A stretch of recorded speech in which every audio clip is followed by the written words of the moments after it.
कोल्हापूर इचलकरंजी महानगरपालिकेच्या निवडणुकीच्या निकालानंतर आता मिनी विधानसभा समजल्या जाणाऱ्या जिल्हा परिषद पंचायत समितीचं रणांगण सुरू होतंय.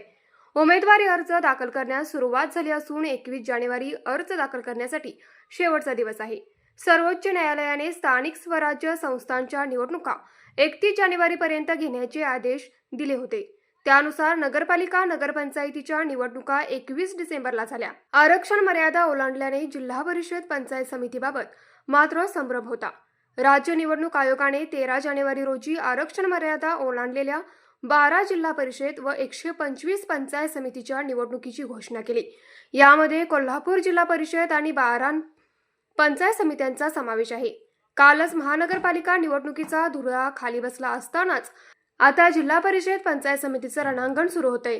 जिल्हा परिषदेसाठी तब्बल 9 वर्षांनी मतदान होत असून 4 वर्षांनी नवे सभागृह अस्तित्वात येणार आहे.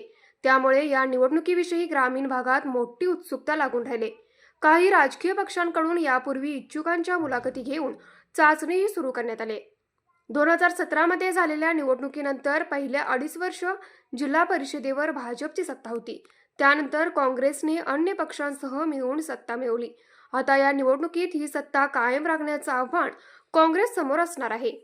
न्यूज मराठी 24 कोल्हापूर.